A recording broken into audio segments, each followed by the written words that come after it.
Plutarco, Vidas paralelas. La vida de Alejandro Magno. Parte 4.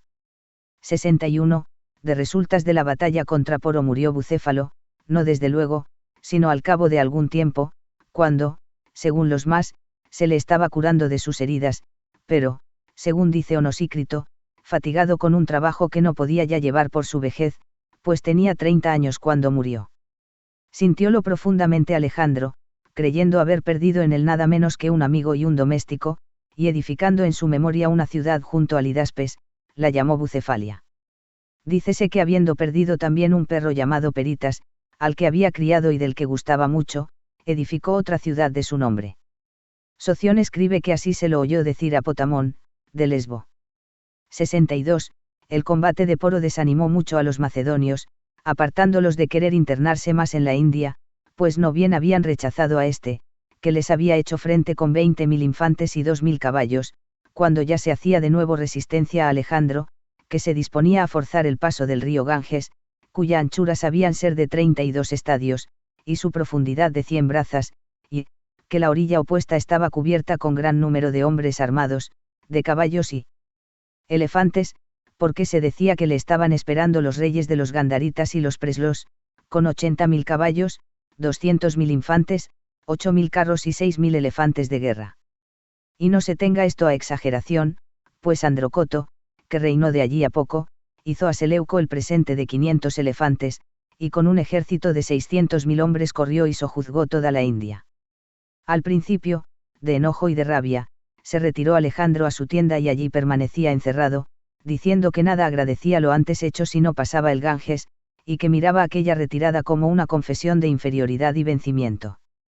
Mas representándole sus amigos lo que convenía y rodeando los soldados su tienda con lamentos y voces para hacerle ruegos, condescendió por fin y levantó el campamento, habiendo recurrido para forjarse ilusiones acerca de su gloria a arbitrios necios e invenciones extrañas, porque hizo labrar armas mucho mayores y pesebres y frenos para los caballos, de mucho mayor peso, y los fue dejando y esparciendo por el camino. Erigió también aras de los dioses que aún en el día de hoy veneran los reyes de los Presios, trasladándose a aquel sitio y ofreciéndole sacrificios a la usanza griega. Androcoto, que era entonces muy joven, vio a Alejandro, y se refiere haber dicho después muchas veces que no estuvo en nada el que Alejandro se hubiera hecho dueño de todo por el desprecio con que era mirado el rey a causa de su maldad y de su ruin origen. 63. Formó entonces Alejandro el proyecto de ir desde allí a ver el mar exterior, y construyendo muchos transportes y lanchas, navegaba con sosegado curso por el río. Mas no por eso era el viaje descansado y sin peligro, pues saltando en tierra y acometiendo a las ciudades, lo iba sujetando todo. Sin embargo, con los llamados malos, que se dice ser los más belicosos de la India, estuvo en muy poco el que no pereciese. Porque a saetazos retiró a aquellos habitantes de la muralla, y puestas las escalas subió a ella el primero, pero habiéndose roto la escala, colocados los bárbaros al pie del muro, le causaron desde abajo diferentes heridas, mas él, sin embargo de tener muy poca gente consigo, tuvo el arrojo de dejarse caer en medio de los enemigos, quedando, por fortuna, de pie, y habiendo recibido gran sacudimiento las armas, les pareció a los bárbaros que un resplandor y apariencia extraordinaria discurría por delante de él. Así, al principio, huyeron y se dispersaron, pero al verle con solo 2 escuderos corrieron de nuevo a él, y algunos, aunque se defendía, le herían de cerca con espadas y lanzas, y uno que estaba más lejos le disparó del arco una saeta con tal fuerza y rapidez, que pasando la coraza se le clavó en las costillas junto a la tetilla. Cedió el cuerpo al golpe y aún se trastornó algún tanto, y el tirador acudió al punto sacando el alfanje que usan los bárbaros, pero Peucestas y Limneo se pusieron delante, y siendo heridos ambos, este murió, pero Peucestas se sostuvo y Alejandro dio muerte al bárbaro. Había recibido muchos golpes, y, herido por fin con un mazo junto al cuello, tuvo que apoyarse en la muralla, quedándose mirando a los enemigos. Acudieron en esto los macedonios y, recogiéndole ya sin sentido, le llevaron a su tienda, y al principio, en el ejército, corrió la voz de que había muerto. Sacáronle, no sin gran dificultad y trabajo, el cabo de la saeta, que era de madera, con lo que pudo desatarse, aunque también a mucha costa, la coraza, descubriendo así la herida y hallando que la punta, que, según se dice, tenía 3 dedos de ancho y 4 de largo, había quedado clavada en uno de los huesos. Al sacársela tuvo desmayos, en los que creyeron se quedara, pero luego se restableció. Aunque había salido del peligro, quedó todavía muy débil, y tuvo que pasar bastante tiempo guardando dieta y medicinándose, mas habiendo un día sentido a la parte de afuera a los macedonios alborotados e inquietos por el deseo de verle, poniéndose una ropa salió a donde estaban. Sacrificó después a los dioses, y volviendo a embarcarse y dar la vela, sujetó nuevas regiones y muchas ciudades. 64. Vinieron a su poder 10 de los filósofos gimnosofistas, aquellos que con sus persuasiones habían contribuido más a que Saba se rebelase y que mayores males habían causado a los macedonios. Como tuviesen fama de que eran muy hábiles en dar respuestas breves y concisas, les propuso ciertas preguntas oscuras, diciendo que primero daría la muerte al que más mal respondiese, y así después, por orden, a los demás, intimando al más anciano que juzgase. Preguntó al primero si eran más en su opinión los vivos o los muertos, y dijo que los vivos, porque los muertos ya no eran. Al segundo, cuál cría mayores bestias, la tierra o el mar, y dijo que la tierra, porque el mar hacía parte de ella. Al tercero, cuál es el animal más astuto, y respondió, aquel que el hombre no ha conocido todavía. Preguntando al cuarto con qué objeto había hecho que Saba se rebelase, respondió, con el deseo de que viviera bien o muriera malamente. Siendo preguntado el quinto cuál le parecía que había sido hecho primero, el día o la noche, respondió que el día precedió a esta en un día, y añadió, viendo que el rey mostraba maravillarse, que siendo enigmáticas las preguntas era preciso que también lo fuesen las respuestas. Mudando, pues, de método, preguntó al sexto cómo lograría ser uno el más amado entre los hombres, y respondió, si siendo el más poderoso no se hiciese temer. De los demás, preguntando uno cómo podría cualquiera, de hombre, hacerse Dios, dijo, si hiciese cosas que al hombre es imposible hacer, y preguntado otro de la vida y la muerte cuál podía más, respondió que la vida, pues que podía soportar tantos males. Preguntado el último hasta cuándo le estaría bien al hombre el vivir, respondió, hasta que no tenga por mejor la muerte que la vida. Convirtióse entonces al juez, mandándole que pronunciase, y diciendo que habían respondido a cuál peor, repuso Alejandro, pues tú morirás el primero juzgando de esa manera, a lo que le replicó, no hay tal, oh rey, a no ser que te contradigas, habiendo dicho que moriría el primero el que peor hubiese respondido. 65. Dejó, pues, ir libres a estos, habiéndoles hecho presentes, y a los que teniendo también nombradía vivían de por sí envió a Onesícrito para que les dijera fueran a verle. Era Onesícrito filósofo de los de la escuela de Diógenes el Cínico, y dice que Calano le mandó con desdén y ceño que se quitara la túnica y escuchara desnudo sus lecciones, pues de otro modo no le dirigiría la palabra aunque viniera de parte de Zeus, pero que, Dandamis le trató con más dulzura, y habiéndole oído hablar de Sócrates, Pitágoras y Diógenes, había dicho que le parecían hombres apreciables, aunque, a su entender, habían vivido con sobrada sumisión a las leyes.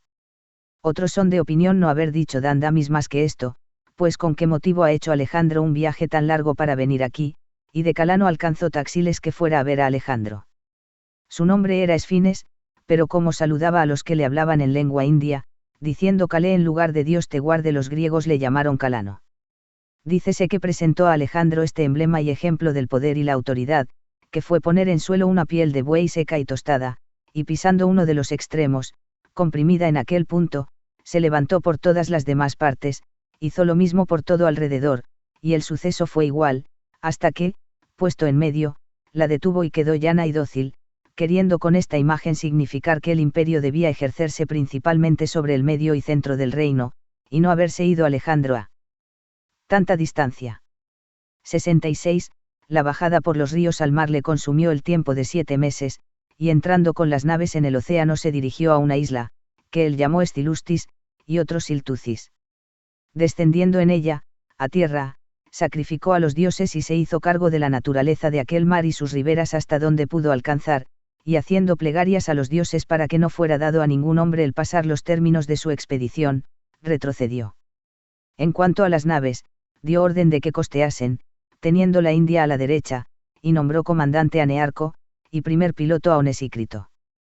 Por lo que a él toca, siguió la marcha a pie por la región de los Oritas, donde llegó hasta el último extremo de escasez y perdió grandísima parte de su gente, en términos que no volvió de la India ni con la cuarta parte de la de guerra, siendo así que la infantería subía a 120.000 hombres y la caballería a unos 15.000, pero enfermedades peligrosas, malas comidas, calores abrasadores y el hambre acabaron con los más, caminando por un país estéril habitado por hombres que llevaban una vida miserable, sin tener más que algún ganado lanar ruin y desmedrado, acostumbrado a alimentarse con pescado de mar, por lo que su carne era poco sana y de mal olor. Con trabajo pudo atravesarle en 60 días, mas entrando al cabo de ellos en la Gedrosia, al punto se vio sobrado de todo, siendo los sátrapas y los reyes de las inmediaciones los que le abastecían. 67, repuso allí sus tropas y marchó entre banquetes y festines unos 7 días por la Carmania. Conducíanle a él y a sus amigos con gran reposo 8 caballos en una especie de escena colocada en un tablado alto y descubierto, banqueteando continuamente de día y de noche. Seguíanle gran número de carros, cubiertos unos con cortinas de púrpura de diferentes colores, y defendidos otros con ramos de árboles verdes y recién cortados, y en ellos caminaban los demás amigos y caudillos ceñidos de coronas y bebiendo. No verías allí ni adarga, ni casco, ni azcona, sino que por todo el camino los soldados, con tazas, con copas y con vasos de oro, tomaban vino de grandes toneles y tinajas y se lo alargaban mutuamente, bebiendo unos y andando al mismo tiempo, y otros deteniéndose y reclinándose. Había mucha música de flautas y chirimías, y todo resonaba con versos y canciones y con algazara de mujeres poseídas de Baco, y a este desorden y confusión de camino seguía el coro y tumulto de la báquica descompostura, como si el mismo Dios se hallara presente y concurriera a aquellos festines. Cuando de la Gedrosia y Carmania llegó al palacio, todavía volvió a dar al ejército reposo y holganza en continuos banquetes, y se dice que Beodo asistió al certamen de unos coros, en los que salió vencedor Bagoas, su favorito, que era conductor de uno de ellos, y que pasando desde el teatro con el adorno de vencedor fue y se le sentó al lado, lo que visto por los macedonios, aplaudieron y gritaron sin cesar que lo besase, hasta tanto que abrazándole le dio un beso. 68. Mientras allí permanecía llegó Nearco, de lo que recibió gran placer, y habiéndole oído referir los sucesos de su navegación, se embarcó él mismo con ánimo de recorrer con una grande escuadra, partiendo del Eufrates, la Arabia y el África, y de penetrar en el mar interior por las columnas de Heracles, para lo cual se constituían toda especie de embarcaciones en Tápsaco y se recogían en todas partes marineros y pilotos, pero lo trabajoso de la expedición de la India, el sitio peligroso de la ciudad de los malos y la gran pérdida de tropas de que había corrido voz, por la desconfianza de que pudiera salir con bien de su empresa, movieron a sediciones y alborotos aun a los más obedientes, y fueron para los generales y sátrapas ocasión de grandes injusticias y de codicias e insolencia, discurriendo por todas partes el espíritu de inquietud y novedad, hasta el extremo de haberse sublevado contra Antípatro Olimpíade y Cleopatra, dividiéndose el reino. Del que tomó para sí Olimpíade el Epiro y Cleopatra la Macedonia. Oído que esto fue por Alejandro, dijo que la madre había andado más acertada en su elección, pues los macedonios no sufrirían ser gobernados por una mujer. Con este motivo hizo que Nearco volviera al mar, teniendo resuelto llevar la guerra por todas las regiones marítimas, y marchando él mismo por tierra castigó a los caudillos que encontró delincuentes, y de los hijos de Abulites, por sí mismo dio la muerte a Oxiartes, pasándole con una azcona, y como Abulites no le acudiese con las provisiones necesarias, contentándose con presentarle 3.000 talentos en dinero, le mandó que lo echara a los caballos, no lo gustaron, y diciéndole entonces: «Pues de qué me sirven tus provisiones», puso a Abulites en un encierro. 69. En Persia lo primero que ejecutó fue hacer a las mujeres el donativo de dinero. Acostumbraban en efecto los reyes cuantas veces entraban en Persia dar una moneda de oro a cada una, por lo cual se dice que algunos iban allá pocas veces, y que Oco no hizo este viaje ni siquiera una, desterrándose, por mezquindad, de su patria. Descubrió al cabo de poco el sepulcro de Ciro, y hallando que había sido violado dio muerte al que tal insulto había cometido, sin embargo de que era de los peleos, y no de los menos principales, llamado Polímaco. Habiendo leído la inscripción, mandó que se grabara en caracteres griegos, y era en esta forma: «Hombre, quien quiera que seas, y de donde quiera que vengas, porque de qué has de venir estoy cierto, yo soy Ciro, que adquirí a los persas el imperio, no codicies, pues, esta poca tierra que cubre mi cuerpo». Cosa fue esta que puso muy triste y pensativo a Alejandro, haciéndole reflexionar sobre aquel olvido y aquella mudanza. Allí Calano, habiendo sufrido por algunos días una incomodidad de vientre, pidió que se le levantara una pira, y llevado a ella a caballo, hizo plegarias a los dioses y libaciones sobre sí mismo, ofreciendo las primicias de sus cabellos, y al subir a la hoguera abrazó a los macedonios que se hallaban presentes y los exhortó a que aquel día lo pasaran alegremente y en la embriaguez con el rey, diciendo que a éste lo vería dentro de poco tiempo en Babilonia. Luego que así les hubo hablado se reclinó y se cubrió con la ropa, y no hizo el menor movimiento al llegarle el fuego, sino que, manteniéndose en la misma postura en que se había recostado, se ofreció a sí mismo en víctima, según el rito patrio de los sofistas de aquel país. Esto mismo hizo muchos años después otro indio de la comitiva de César en Atenas, y hasta el día de hoy se muestra su sepulcro, que se llama el sepulcro del indio. 70. Vuelto Alejandro de la hoguera, convidó a muchos de sus amigos y de los generales a un banquete, en el que propuso un certamen de intemperancia en el beber y corona para el que más se desmandase. Prómaco, que fue el que bebió más, llegó hasta 4 medidas, y recibiendo la corona de la victoria, estimada en un talento, sobrevivió 3 días. De los demás dice Cares que 41 murieron en el acto de beber, habiéndoles acometido un frío violento enseguida de la embriaguez.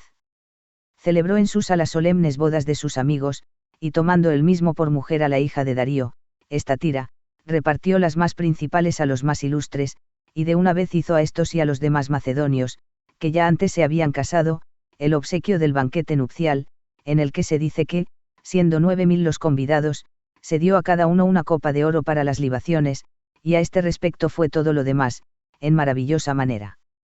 Pagó sobre esto de su caudal a los banqueros el dinero que aquellos les debían, habiendo subido todo su importe a la suma de 10.000 talentos menos 130. Sucedió que el tuerto Antígenes se inscribió falsamente entre los deudores, y presentando en la mesa uno que dijo haberle hecho el préstamo, se le entregó el dinero, mas como después se descubriese la falsedad, irritado el rey le arrojó de la corte y le despojó de la dignidad de general. Era Antígenes muy distinguido entre los militares, y siendo todavía muy joven, cuando Filipo sitió a Perinto, se le metió por un ojo una saeta lanzada con catapulta y no permitió que se la sacasen ni aflojó en el combate, hasta que los enemigos fueron rechazados y encerrados dentro de los muros. Sintió, pues, vivísimamente esta afrenta, y todo daba a entender que estaba resuelto a quitarse la vida de disgusto y pesadumbre. Temíalo así el rey, y, aplacándose en su enojo, hasta vino en que se quedase con el dinero. 71. Aquellos 30.000 jóvenes que había dejado para que se ejercitaran e instruyeran dieron muestras de valor en sus personas, y como además fuesen de recomendable figura, y dóciles y prontos para lo que se les encargaba, Alejandro se manifestó muy satisfecho, pero de los macedonios se apoderó el disgusto y el recelo, pareciéndoles que el rey hacía menos caso de ellos. Por lo tanto, como hubiese dispuesto licenciar a los enfermos y estropeados, enviándolos por mar, dijeron que era una afrenta y un oprobio haberse valido de aquellos hombres para todo y desecharlos ahora con vergüenza, y arrojarlos a su patria y a su familia, no habiéndolos recibido de aquella manera. Dijéronle, pues, que no dejara a ninguno, y antes mirara como inútiles a todos los macedonios, debiendo bastarle aquellos jovencitos bailarines, con los que podía ir a conquistar todo el orbe. Incomodóse Alejandro con esto sobremanera, y habiéndoles dicho 1000 denuestos con el calor de la ira les mandó salir de su presencia, encomendó as guardias a los persas, y tomó de ellos sus ayudantes y sus ministros, y entonces, cuando ya le vieron acompañado de estos, y asimismo desechados y vilipendiados, se abatieron, trabaron pláticas entre sí, y se convencieron de que les faltaba poco para estar locos de celos y de cólera. Por fin, vueltos en sí, se fueron sin armas y en ropilla al palacio, ofreciéndosele a discreción con lamentos y suspiros y pidiéndole que no los tratara como a hombres malos e ingratos. No les hizo caso, a pesar de que ya estaba aplacado, y ellos no desistieron, sino que le rodearon de aquella manera 2 días y 2 noches y continuaron en sus plegarias, llamándole amo y señor. Al tercer día salió, y, viéndolos miserables y abatidos, no pudo contener las lágrimas por largo rato. Reprendiólos después con blandura, y saludándolos afablemente licenció a los inútiles, remunerándolos con largueza, y escribiendo a Antípatro que en todos los juegos y en todos los teatros se sentaran coronados en lugar preferente. Señaló asimismo pensiones a los hijos huérfanos de los que habían muerto. 72. Luego que arribó a Ecbátana, de la Media, y ordenó los negocios urgentes, volvió al punto a los espectáculos y regocijos, mayormente con el motivo de haberle llegado 3.000 artistas de la Grecia. Ocurrió en aquellos días que a Hefestión le dio calentura, y como a fuerza de joven y militar no quisiese sujetarse a la debida dieta, y además su médico, Glauco, se hubiese ido al teatro, se sentó a comer a la mesa, y habiéndose comido un pollo asado y bebídose un gran vaso de vino, puesto a enfriar, se sintió mucho peor, y al cabo de poco tiempo murió. Alejandro no tuvo modo ni término ninguno en esta pesadumbre, sino que inmediatamente mandó cortar las crines, por luto, a todos los caballos y a todas las acémilas, y quitar las almenas en las ciudades del contorno, y al pobre médico lo puso en una cruz. En el ejército cesó el toque de flautas y toda música por largo tiempo, hasta que vino un oráculo de Amón para que se diera veneración a Hefestión y se le hicieran sacrificios como héroe. Tomando además la guerra por consuelo de aquel pesar, salió a ella como a una caza o a una batida, y acabó con la nación de los coseos, dando muerte a todos sin distinción, y a esto le daba el nombre de exequias de Hefestión. Había pensado invertir 10.000 talentos en su túmulo, en su sepulcro y en todo el ornato correspondiente, y teniendo la idea de que el artificio y el primor sobrepujaran al gasto, deseaba sobre todo tener por director de los artistas a Estasícrates, que había manifestado cierta magnificencia, osadía y boato en sus invenciones, pues en una ocasión en que le había hablado le dijo que, de todos los montes, el Athos, de Tracia, era el que recibiría mejor disposición y conformación humana, por tanto, que si se lo mandase le haría una estatua muy duradera y muy vistosa del monte Athos, la cual tendría en la mano izquierda una ciudad de 10.000 vecinos, y con la derecha derramaría el perenne caudal de un río que desaguaba en el Martes. Este proyecto lo desechó, pero en aquellos días estuvo tratando y disponiendo cosas todavía más absurdas y costosas que esta con los artistas. 73. Cuando se acercaba a Babilonia, Nearco, que había vuelto al Éufrates por el gran mar, dijo que le habían hablado algunos caldeos instándole para que Alejandro no entrara en Babilonia, pero este no hizo caso, sino que continuó su marcha, y cuando ya tocaba a las murallas vio muchos cuervos que peleaban y se herían unos a otros, de los cuales algunos cayeron donde estaba. Hízosele enseguida denuncia contra Apolodoro, gobernador de Babilonia, de que había hecho sacrificio acerca del mismo Alejandro, de resultas de lo cual envió a llamar al agorero Pitágoras, como éste no negase el hecho, le preguntó sobre la disposición de las víctimas. Díjole que al hígado le faltaba el lóbulo, sobre lo que exclamó Alejandro: ¡ay, ay! Esta es terrible señal. Y con todo, en nada ofendió a Pitágoras. Solamente se incomodó consigo mismo por no haber creído a Nearco, y de resultas pasó mucho tiempo o acampado fuera de Babilonia o navegando por el Éufrates. Agolpábansele en tanto los prodigios, porque al león más grande y más hermoso de los que había criado, un asno doméstico le acometió y lo mató de una coz. Habiéndose desnudado para ungirse se puso a jugar a la pelota, y los jóvenes que con él jugaban, al ir después a tomar la ropa, vieron sentado en el trono sin decir palabra a un hombre adornado con la diadema y la estola regia. Púsosele en juicio y a cuestión de tormento para saber quién era, y por mucho tiempo estuvo sin articular nada, mas vuelto con dificultad en su acuerdo, dijo que se llamaba Dionisio y era natural de Mesena, que traído allí por mar con motivo de cierta causa y acusación, había estado en prisión mucho tiempo, y que muy poco antes se le había aparecido Serapis, le había quitado las cadenas y conduciéndole a aquel sitio le había mandado tomar la estola y la diadema, sentarse y callar. 74. Cuando esto oyó Alejandro, lo que es del hombre aquel dio fin, como los agoreros se lo proponían, pero decayó de ánimo y de esperanzas con respecto a los dioses y empezó a tener todos los amigos por sospechosos. Temía principalmente de parte de Antípatro y de sus hijos, de los cuales Iolao era su primer escanciador y Casandro hacía poco que había llegado, y habiendo visto a unos bárbaros hacer el acto de adoración, como hombre que se había criado al estilo griego, y nunca había visto cosa semejante, se echó a reír desmandadamente, de lo que Alejandro concibió grande enojo, y asiéndole por los cabellos le golpeó la cabeza contra la pared. En otra ocasión, queriendo Casandro hablar contra unos que acusaban a Antípatro, le interrumpió: ¿y qué dices? Le preguntó: ¿crees tú que hombres que no hubieran recibido ningún agravio habían de haber andado tan largo camino para calumniar? Y replicándole Casandro que esto mismo era señal de que calumniaban, tener tan lejos la redargución y el convencimiento, se echó a reír Alejandro, y estos mismos son, le dijo, los sofismas de Aristóteles para arguir por uno y por otro extremo, tendréis que sentir, como se averigüe que les habéis agraviado aún en lo mínimo. Dícese, por fin, que fue tal y tan indeleble el miedo que se infundió en el ánimo de Casandro,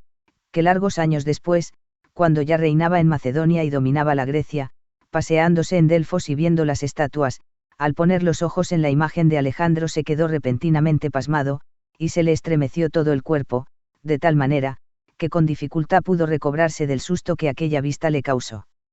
75. Luego que Alejandro cedió a los temores religiosos, quedó con la mente perturbada de terror y espanto, y no había cosa tan pequeña, como fuese desusada y extraña, de que no hiciese una señal y un prodigio, con lo que el palacio estaba siempre lleno de sacerdotes, de espiadores y de adivinos. Si es, pues, abominable cosa la incredulidad y menosprecio en las cosas divinas, es también abominable, por otra parte, la superstición, que, como el agua, se va siempre a lo más bajo y abatido, y llena el ánimo de incertidumbre y de miedo, como entonces el de Alejandro. Sin embargo, habiéndose traído ciertos oráculos de parte del dios acerca de Hefestión, poniendo término al duelo volvió entonces a los sacrificios y los banquetes. Dio, pues, un gran convite a Nearco, y habiéndose bañado ya, como lo tenía de costumbre, para irse a acostar, a petición de medio marchó a su casa a continuar la cena, y habiendo pasado allí en beber el día siguiente, empezó a sentirse con calentura, no al apurar el vaso de Heracles, ni dándole repentinamente un gran dolor en los lomos, como si lo hubieran pasado con una lanza, porque estas son circunstancias que creyeron algunos deber añadir, inventando este desenlace trágico y patético, como si fuera el de un verdadero drama. Aristóbulo dice sencillamente que le dio una fiebre ardiente con delirio, y que teniendo una gran sed bebió vino, de lo que le resultó ponerse frenético y morir en el día 30 del mes Desio. 76. En el diario se hallan así descritos los trámites de la enfermedad. En el día 18 del mes Desio se acostó en el cuarto del baño por estar con calentura. Al día siguiente, después de haberse bañado, se trasladó a su cámara, y lo pasó jugando a las tablas con medio. Bañóse a la tarde otra vez, sacrificó a los dioses, y habiendo cenado tuvo de nuevo calentura aquella noche. El 20 se bañó e hizo también el acostumbrado sacrificio, y habiéndose acostado en la habitación del baño, se dedicó a oír a Nearco la relación que le hizo de su navegación y del grande océano. El 21 ejecutó lo mismo que el anterior, y, habiéndose enardecido más, pasó mala noche, y al día siguiente fue violenta la calentura. Trasladósele a la gran pieza del nadadero, donde se puso en cama, y trató con los generales acerca del mando de los regimientos vacantes, para que los proveyeran, haciendo cuidadosa elección. El 24, habiéndose arreciado más la fiebre, hizo sacrificio, llevado al efecto al altar, y de los generales y caudillos mandó que los principales se quedaran en su cámara, y que los comandantes y capitanes durmieran a la parte de afuera. Llevósele al traspalacio, donde el 25 durmió algún rato, pero la fiebre no se remitió. Entraron los generales, y estuvo aquel día sin habla, y también el 26, de cuyas resultas les pareció a los macedonios que había muerto, y dirigiéndose al palacio gritaban y hacían amenazas a los más favorecidos de Alejandro, hasta que al fin les obligaron a abrirles las puertas, y, abiertas que les fueron, llegaron de uno en ropilla hasta la cama. En aquel mismo día, Pitón y Seleuco, enviados a consultar a Serapis, le preguntaron si llevarían allí a Alejandro. El dios les respondió que lo dejaran donde estaba, y el 28 por la tarde murió. 77. Las más de estas cosas se hallan así escritas al pie de la letra en el diario, y de que se le hubiese envenenado nadie tuvo sospecha por lo pronto, diciéndose solamente que habiéndosele hecho una delación a Olimpíade a los 8 años, dio muerte a muchos, y aventó las cenizas de Iolao, entonces ya muerto, por haber sido el que le propinó el veneno. Los que dicen que Aristóteles fue quien aconsejó esta acción a Antípatro, y que también proporcionó el veneno, designan a un tal Agnótemis como divulgador de esta noticia, habiéndosela oído referir al rey Antígono, y que el veneno fue un agua fría y helada que destilaba de una piedra cerca de Nonácride, la que recogían como rocío muy tenue, reservándola en un vaso de casco de asno, pues ningunos otros podían contenerla, sino que los hacía saltar por su excesiva frialdad y aspereza. Pero los más creen que esta relación del veneno fue una pura invención, teniendo para ello el poderoso fundamento de que habiendo altercado entre sí los generales por muchos días, sin haberse cuidado de dar sepultura al cuerpo, que permaneció expuesto en sitio caliente y no ventilado, ninguna señal tuvo de semejante modo de destrucción, sino que se conservó sin la menor mancha y fresco. Quedó Roxana encinta, por lo que los macedonios la trataban con el mayor horror, y ella, como se hallase envidiosa de esta tira, la engañó por medio de una carta fingida, con el objeto de hacerla venir, llegado que hubo le quitó la vida, y también a la hermana, y los cadáveres los arrojó a un pozo y después lo cegó, siendo sabedor de ello Perdicas y cómplice y auxiliador.